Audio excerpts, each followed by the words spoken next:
We use this formula here to calculate the allowable payment being drawn out of an annuity during the liquidation phase, given a certain present value.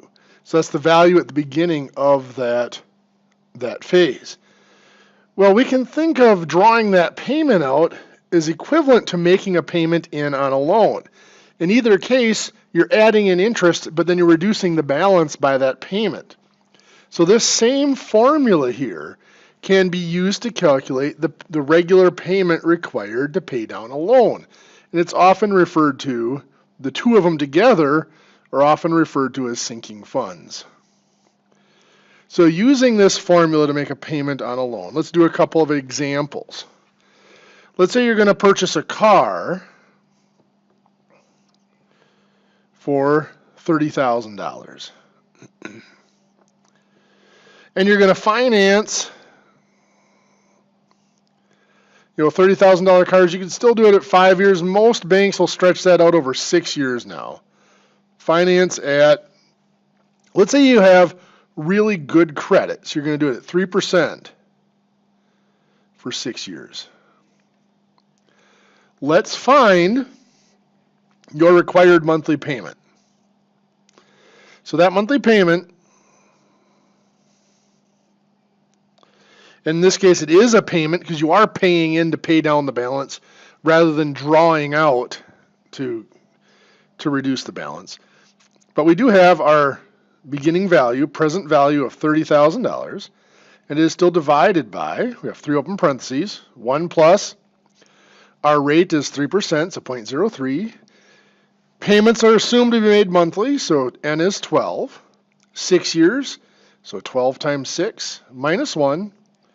Close parentheses divided by 0.03 divided by 12 again times 1 plus 0.03 divided by 12 to the power of 12 times 6. Then we close our parentheses. Now, I should note, I didn't say this in the last video, but this term here is just our compound interest term that uses to convert a future value into a present value or the other way around. And that's actually what it's doing here. That's why we had to add that extra term into this formula when we went from finding future value to finding present value. That's that conversion factor. So anyway, let's calculate this out and get the payment amount for this loan.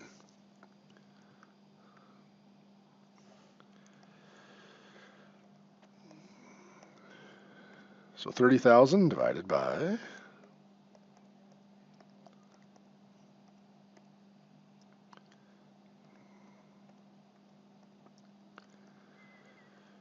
subtract 1, close.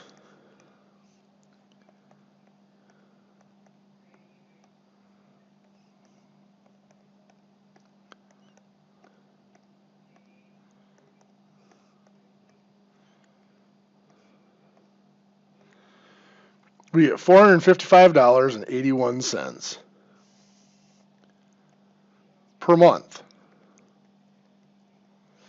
Now, since we're looking at this, let's find the interest paid. To find the interest paid, you have to find the total payments. Total payments is just that single payment times the total number of payments made. Well, you made 12 payments a year for 6 years.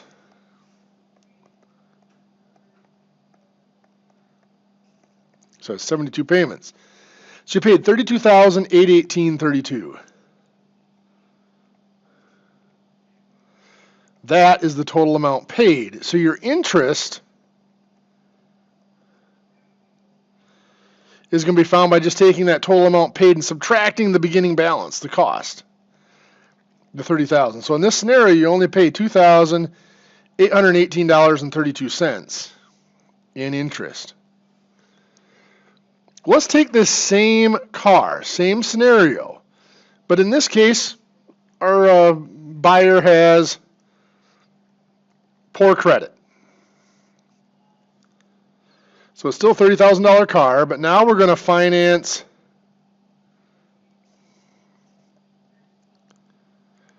at 9% for 6 years. So our formula changes just slightly.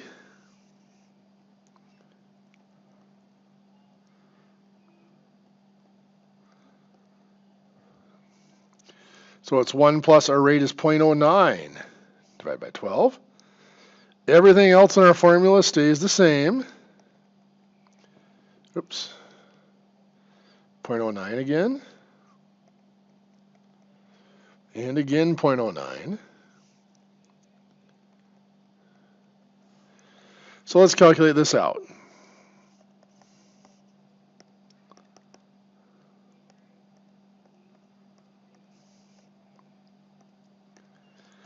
I'm just going to type in 72 for my power there.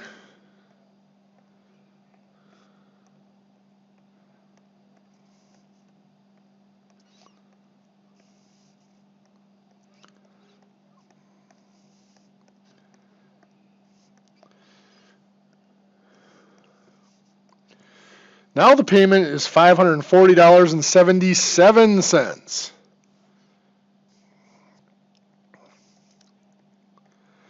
If you look at that, that's going to cost you, having bad credit is going to cost you almost $100 a month.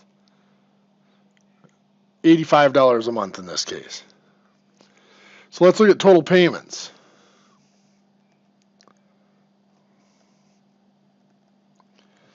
So once again, we'll take our monthly payment, 540.77, times that 72 payments,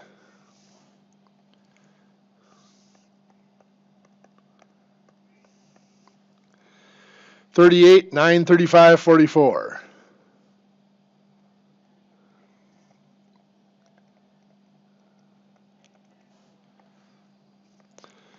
Considerably more than we paid last time.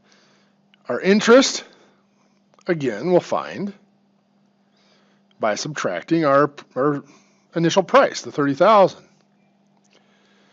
So now we're paying $8,935.44. Whereas before we were only paying $2,818. Here we're paying $8,800, over $6,000 more in interest because you had to pay a higher rate. Let's do some examples of mortgages. Another place where this formula would be applied for finding the monthly payment. So let's say that we are purchasing a $120,000 house. That is after down payment. So you made your down payment, that'd be a $150,000 house after a $30,000 down payment. And let's say we're going to finance it for 30 years. Now these rates will vary depending on the period. Currently, 30-year loan, you can get about a 4% rate on it. So finance for 30 years at 4%. Let's find our payment. So we're going to take that $120,000 divided by 3 open parentheses, 1 plus 0.04 divided by 12, close parentheses to the power of 12 times 30 minus 1, close, divided by open, 0.04 divided by 12 times 1 plus our rate of 0.04 divided by 12 to the power of 12 times 30 years again, close and close. So we're going to find here $120,000 divided by 1, 2, 3.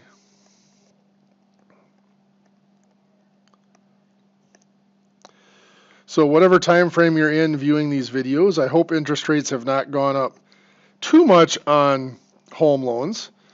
It was not that long ago that interest rates were up in the 7 and 8% on home mortgages, and they've been higher than that at points throughout history. I'm very fortunate to be in the time that I'm in right now where mortgages are in that 3 to 4% range.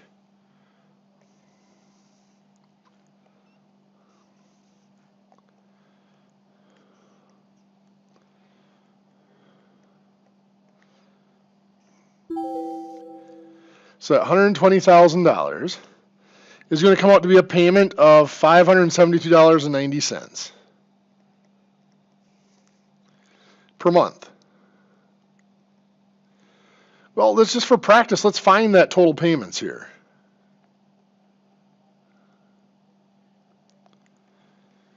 So we're going to take 572.90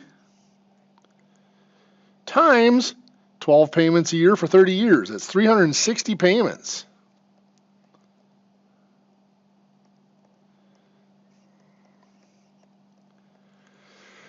$206,244.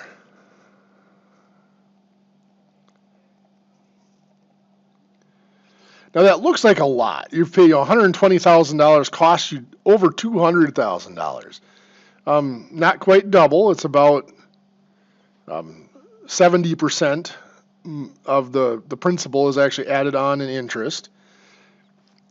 That's at that 4%. If you were to go back and use the 7 or 8% that loans were 15 or 20 years ago, you ended up paying almost 3 times the finance price of the house by the time you were done with interest. So the amount of interest here, if we subtract that original $120,000, is $86,244 in interest.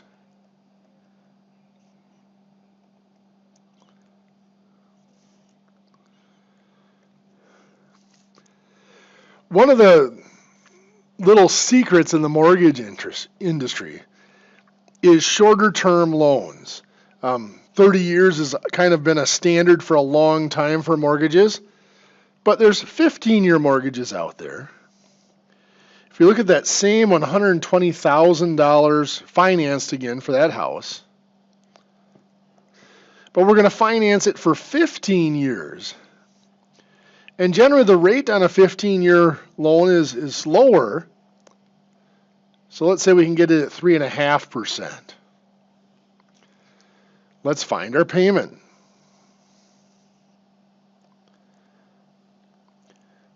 So it's still going to be that $120,000 divided by.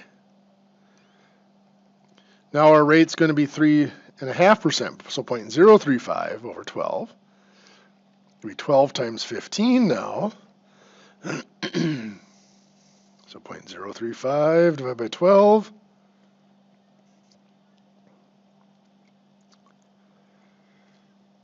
Only 15 years. So let's punch this in.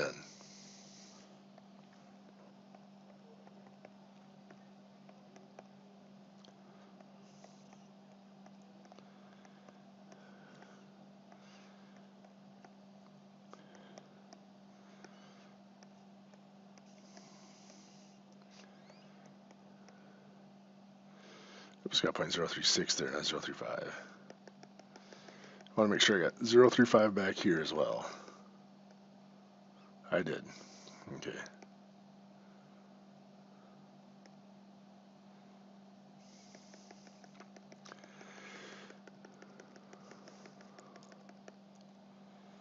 It's the end of the formula here. There we go.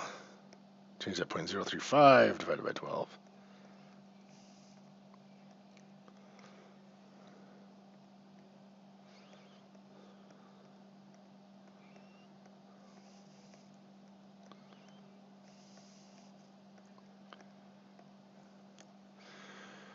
$857.86. $857.86. Now you think about that, yeah, that's a lot more money, going from $570 to $857. Less than $300, $285 a month. Cutting the length of time in half, however. Let's look at the total payments here.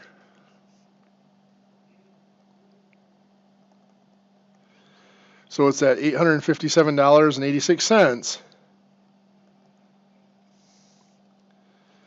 per month times 12 payments a year for 15 years.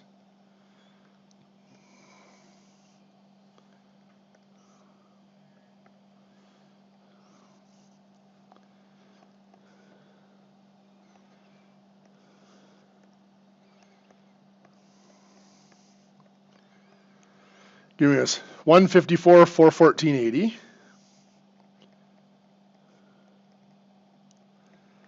That's the total payments. If we subtract our principal of $120,000 from that, we're now only paying $34,414.80 in interest.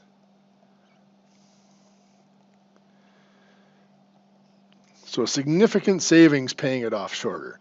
So the moral of this story is this is the formula used for calculating what the required payment would be on a given balance at a given rate for a given length of time.